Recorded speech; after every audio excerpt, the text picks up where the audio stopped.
Hello students, हम आज पढ़ने वाले हैं लेसन नंबर 4 जिसका शीर्षक है छापा। और यह एक कविता है जिस कविता के कवि ओम प्रकाश आदित्य जी हैं।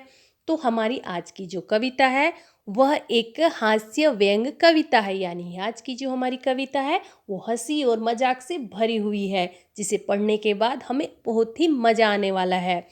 तो हमारी आज की जो कविता है उस कविता के अंतर्गत ये तो हमने देख लिया कि ये हास्य और व्यंग से भरी हुई है।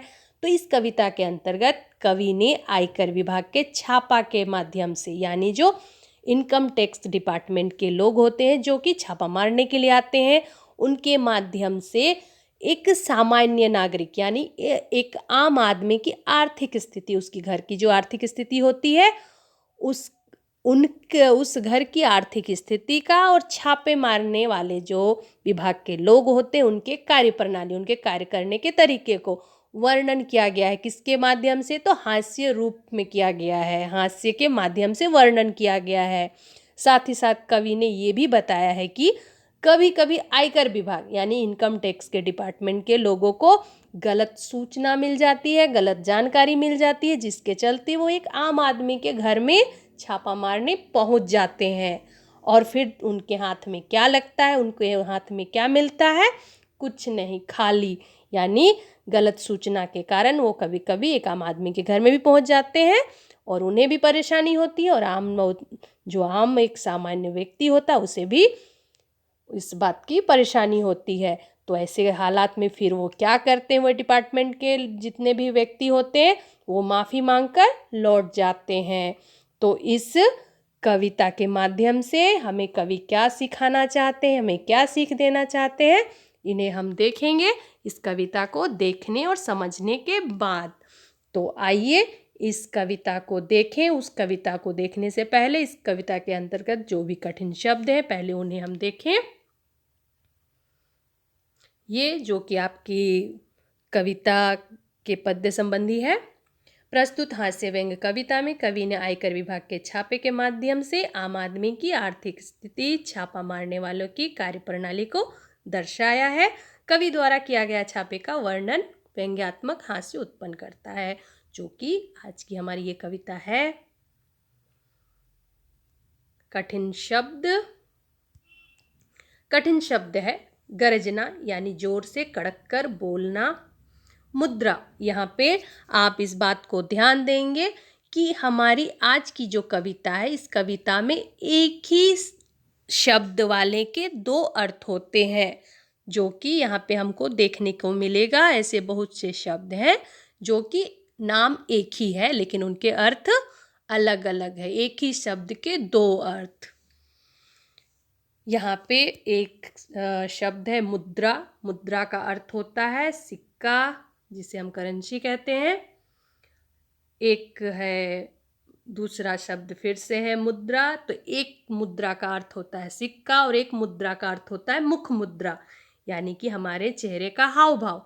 कभी हम हंसते हैं, कभी मुस्कुराते हैं, कभी आंखें झपकाते हैं, यानी कि अपने चेहरे का एक्सप्रेशन। अगला शब्द है लरजना, यानी कांपना, हिलना, डुलना, भयभीत होना। ये किसके अंतर्गत आता है? तो लरजने के अंतर्गत। अगला शब्द है नोचना। नोचना किसे कहते हैं? किसी वस्तु को झटके के साथ खींचना, मतलब किसी भी सामान को झटके के साथ अचानक खींचना, उसे कहते हैं नोचना।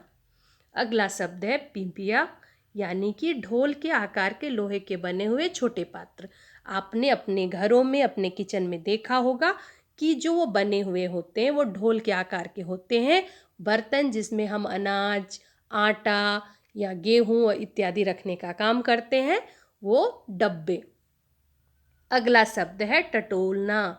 टटोलना का अर्थ होता है उंगलियों की सहायता से छूकर पता लगाना, उसे कहते हैं टटोलना। अगला शब्द है गुल्लक। गुल्लक का अर्थ होता है, आपके घर में होगा, लगभग सभी के घर में गुल्लक रखा करते हैं बच्चे। मिट्टी का वह बर्तन जिसमें धन संग्रह किया जाता है, धन को जमा किया जाता है, सिक्कों को, पैसों को जमा किया जाता है। कनस्तर, टीन का चौखुट्टा पिप्पा, यानी कि टीन का बना हुआ, टीना का बना हुआ डब्बा। मटका, मिट्टी का घड़ा। शून्य ब्रह्मांड यानी कि रिक्त संसार, खाली जहां। अरण्यकांड, यहाँ पे अरण्यकांड का क्या अर्थ है कि बिखरा हुआ, फैला हुआ। मुरझाना, चेहरे से उदासी प्रकट करना। रौद्र, क्रोधपूर्ण, गुस्से से भरा हुआ। करुण, दया, अनुकंपा। पछताना, कोई अनुचित कार्य करने पर उसके लिए दुखी होना। छापा यानी कि धावा। सोना, एक सोना का अर्थ होता है सोना एक धातु यानी कि गोल्ड।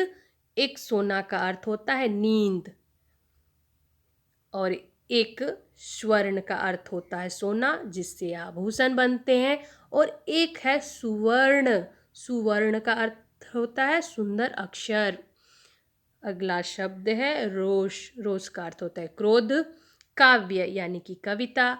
बिखेरे यानी फैलाएं या फिर फैला हुआ, छिटकाएं। झुझलाना यानी कि होता है चिड़चिड़ापन या चिड़चिड़ाना। झुझलाना।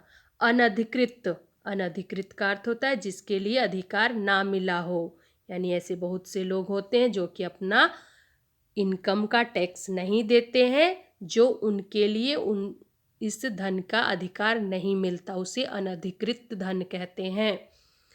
एक शब्द है अर्जित यानी किसी प्रकार प्राप्त या एकत्र किया हुआ, यानी कि जमा करना जिसे हम कह सकते हैं। एक अर्थ का अर्थ होता है संपत्ति और एक अर्थ का अर्थ होता है मतलब। जैसे कि मैं अभी बता रही हूँ कि गरजना का अर्थ क्या है, मुद्रा का अर्थ क्या है, टटोलना का अर्थ क्या है। तो अर्थ यानी एक अर्थ का होता है मतलब और एक अर्थ का अर्थ होता है संपत्ति। कड़क्कर यानी तेज स्वर में, तेज आवाज में बोलना। चांदी, एक धातु जिसे हम सिल्वर भी कहते हैं। और एक चांदी, बालों की चांदी, जो बालों में सफ़ेदी आती है उसे भी बालों की चांदी कहते हैं। उद्भ्रांत यानी कि हैरान होना। नोट, नोट जिसे हम रुपये के अंतर्गत लाते हैं। और एक नोट जो कि परीक्षा के समय, एग्ज़ाम के समय हम तैयार करते हैं जिसे नोट्स कहते हैं। तो ये तो कुछ कठिन शब्द थे हमारी कविता के अंतर्गत। तो आइए हम कविता को प्रारंभ करते हैं। कविता कुछ इस तरह से है। कवि कहते हैं, मेरे घर छापा पड़ा, छोटा नहीं बहुत बड़ा। वे आए, घर में घुसे और बोले सोना कहाँ है।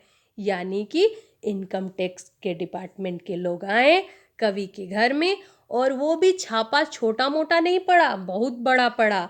वो आए और घर में घुसे और घर में घुसते ही बोले सोना कहाँ है। इस पर कवि ने क्या जवाब दिया? उनके इस प्रश्न पे कवि ने कौन सा जवाब दिया?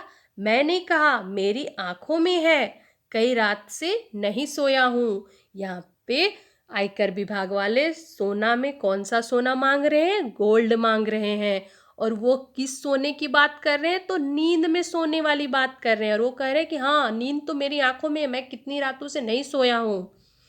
तो इस बात पर, यानी कवि के इस जवाब पर जो आयकर विभाग के लोग होते हैं वे रोष में आकर, यानी कि वो गुस्से में आकर, क्रोध में आकर बोलते हैं स्वर्ण दो स्वर्ण। यानी कि अगर तुम सोना नहीं समझ रहे हो तो स्वर्ण दो। स्वर्ण का अर्थ क्या होता है? सोना, गोल्ड। तो इस पर कवि क्या कहते हैं? वो जोश में आकर कहते हैं, क्या कहते हैं? सुवर्ण में, मैंने जोश में आकर कहा सुवर्ण मैंने अपने काव्य में बिखेरे हैं, उन्हें कैसे दे दूं? इस पर कवि ने क्या जवाब दिया? जब वो स्वर्ण स्वर्ण कह रहे हैं तो इन्होंने कहा कि सुवर्ण, सुंदर अक्षर, वो मैं कैसे दे दूं? उन्हें तो मैंने काव्य में, अपनी कविता में बिखेर दिया है। जब कभी कविता लिखी जाती है तो अच्छे अच्छे सुंदर सुंदर अक्षरों का प्रयोग किया जाता है और फिर एक शब्द मतलब के साथ कविता बनती है। तो यहाँ पे जो डिपार्टमेंट के लोग हैं, आयकर विभाग के लोग, वो क्या मांग रहे हैं? गोल्ड मांग रहे हैं। और ये क्या बोल रहे हैं? सुंदर अक्षर की बात कर रहे हैं। तो फिर वो फिर कवि कह रहे हैं कि मैं उन्हें कैसे दे दूं, वो तो सुवर्ण मेरे काव्य में फैले हुए हैं, बिखरे हुए हैं। फिर आगे कुछ इस तरह है।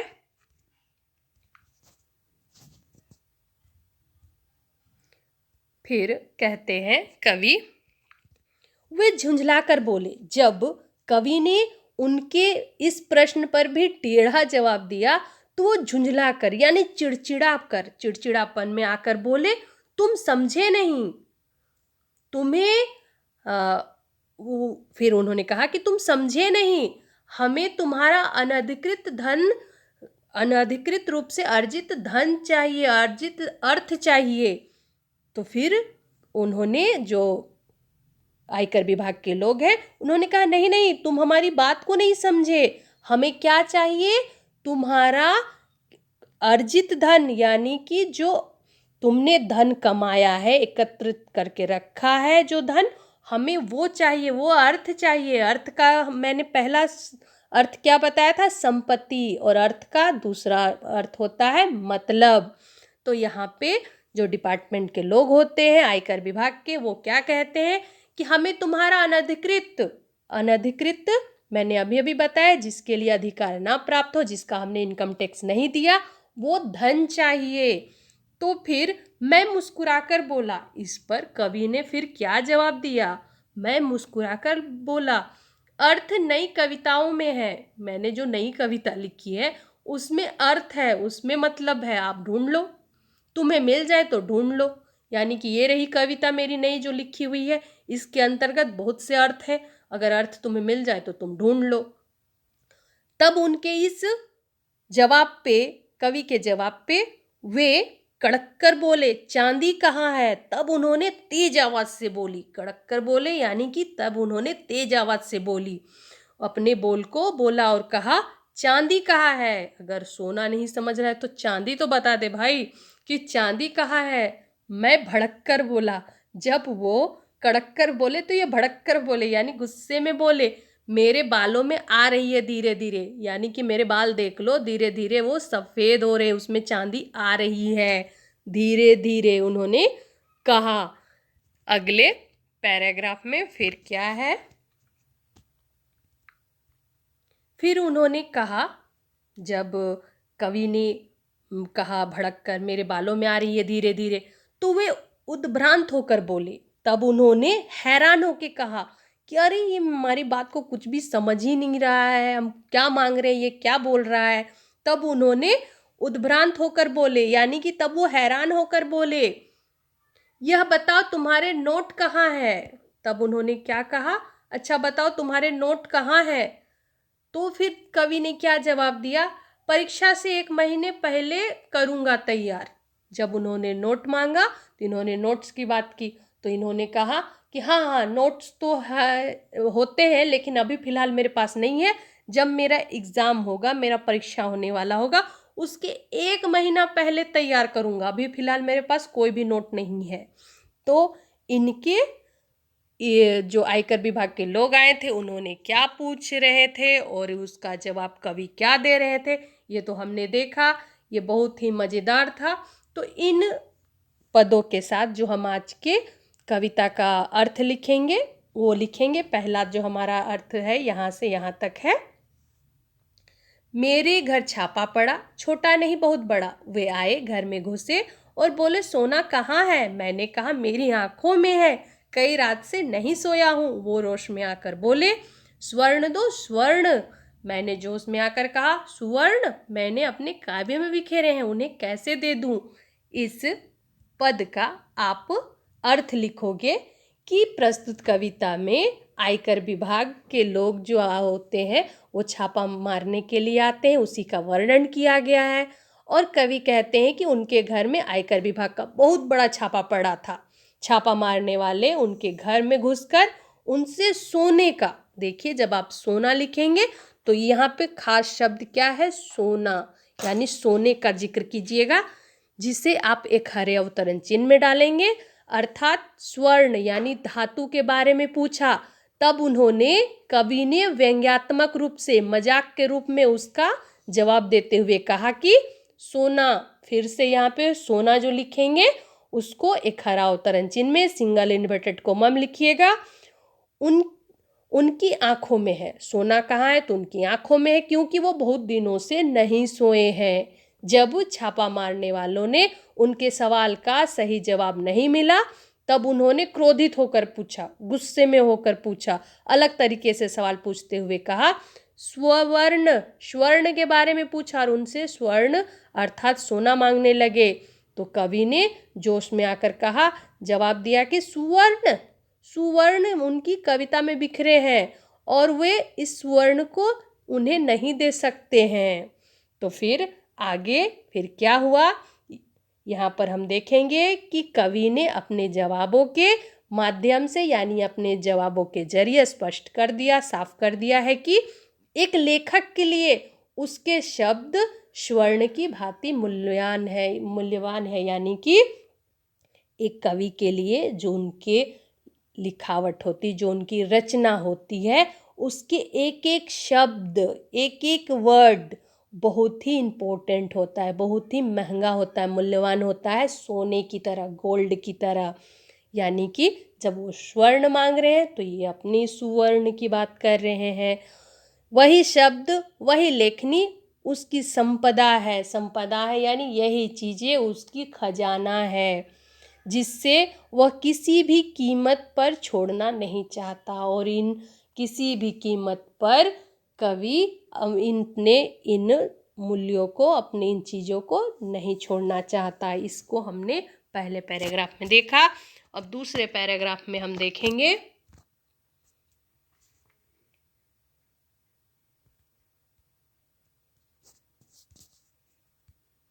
दूसरे में हमने देखा कि जो आयकर विभाग के लोग आते हैं वह झुंझला कर बोले, तुम समझे नहीं, तुम्हें हमारा अनधिकृत रूप से अर्जित अर्थ चाहिए।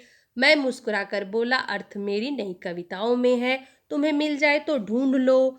फिर उन्होंने ये कहा, यानी कि हम यहाँ तक लिखेंगे कि अगर तुम्हें मिल जाए तो तुम ढूंढ लो। कवि कहते हैं कि जब छापा मारने वालों को उनके सवालों के सही जवाब नहीं मिल पाए, तब वे झुंझलाते हुए बोले, कवि को समझाने का प्रयत्न करने लगे, कोशिश करने लगे, अपना अभिप्राय, अपना मतलब बतलाने लगे, समझाने लगे कि दोबारा सवाल पूछने से हो सकता है वो बोले कि उनका या जो अनुचित रूप में जो कि जिसका उन्होंने इनकम टैक्स नहीं दिया है उसकी कमाई कहाँ है, अर्थ कहाँ है, अर्थात धन उन्हें लेने के लिए आए हैं, जो वो धन कहाँ है।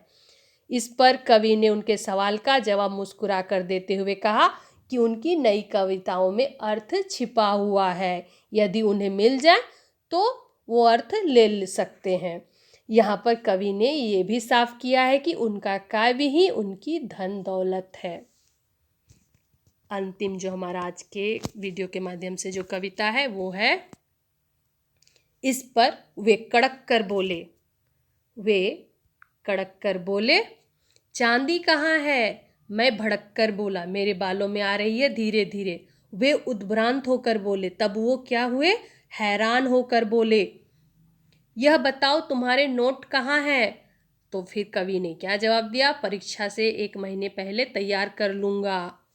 तो इसका जो आप लिखोगे, भावार्थ लिखोगे, वह आप लिखोगे कि कवि कहते हैं कि जब छापा मारने वाले लोग उनके कड़ी आवाज़ में बात करने लगे और पूछा कि चांदी के बारे में पूछा, तब वह उन पर भड़कते हुए, यहाँ पर देखे लिखा हुआ है, मैं भड़क कर बोला, उनसे भड़कते हुए बोले, उनके बालों में जो रंग धीरे धीरे काला से सफ़ेद हो रहा है उसे वो चांदी के समान, अर्थात सफ़ेद होता हुआ जो बाल है उसे चांदी समझ रहे हैं। कवि ने अटपटे यानी कि बिना अर्थ वाले शब्दों के साथ जवाब सुनकर वो सभी भ्रम में पड़ जाते हैं, हैरान हो जाते हैं, और जब अपनी बात को समझाने के लिए उन्हें नोट शब्द का प्रयोग करते हैं, रुपये पैसे के बारे में पूछते हैं, तब कवि उसी अंदाज में उनको जवाब देते हुए कहते हैं कि नोट वह परीक्षा के 1 महीने पहले तैयार करेंगे। यहाँ कवि ने अपनी आर्थिक स्थिति को, यानी कि इस पद के माध्यम से कवि ने अपने घर की आर्थिक स्थिति का वर्णन करते हुए आयकर विभाग जो इनकम टैक्स के डिपार्टमेंट के लोग हैं उनके कार्य करने के तरीके पर व्यंग किया है, मजाक किया है। यह हम देखेंगे तीसरे पैराग्राफ में। तो आगे की कविता को हम आगे के वीडियो में जानेंगे। तो आज के वीडियो में बस इतना ही। आगे के वीडियो में हमारी जो भी है उसे हम देखेंगे। तो आज की इस वीडियो के माध्यम से जो आपका प्रश्न है वो है, आपको यह संजाल पूर्ण करना है कि छापा मारने वाले द्वारा कवि से माफी मांगी गई चीजें। छापा मारने वाले द्वारा कवि से मांगी गई चीजें यानी कि जो इनकम टैक्स के लोग आए उन्होंने 4 कौन सी चीजें कवि से मांगी, आपको ये करना है। दूसरा है आपका, ऐसे 2 प्रश्न बनाकर लिखे जिनके उत्तर निम्नलिखित शब्द हो। कौन से शब्द? कवि के अपने काव्य में। आपको ऐसे 2 प्रश्न बनाने हैं जिनके जवाब ये होंगे। निम्नलिखित प्रश्नों के उत्तर लिखिए, यानी ये जो 2 प्रश्न हैं उनके उत्तर देने हैं। वे यानी कौन? छापा मारने वाले रोष से बोले तो कवि किस प्रकार बोले। वे यानी कि छापा मारने वाले कड़क कर बोले तो कवि ने किस प्रकार से बोले। तो ये दूसरा प्रश्न है। तीसरा आपका है, आपको ये भी एक संजाल बनाना है। छापे में मांगी गई वस्तुओं को कवि ने लिया इस रूप से।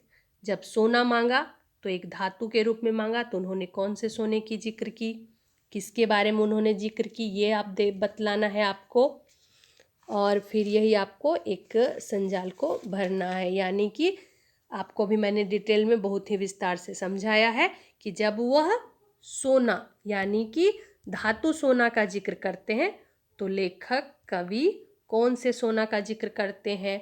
जब वो अर्थ यानी जब वो आयकर विभाग वाले अर्थ, कौन सी अर्थ? संपत्ति का जिक्र करते हैं तो वो कौन सा अर्थ का बात करते हैं। जब आयकर विभाग वाले चांदी, सफ़ेद धातु का बात करते हैं यानी सिल्वर का बात करते हैं तो वो कौन सी चांदी की बात करते हैं। आयकर विभाग वाले जब नोट, रुपये के जिक्र करते हैं तो कौन से नोट का जिक्र करते हैं।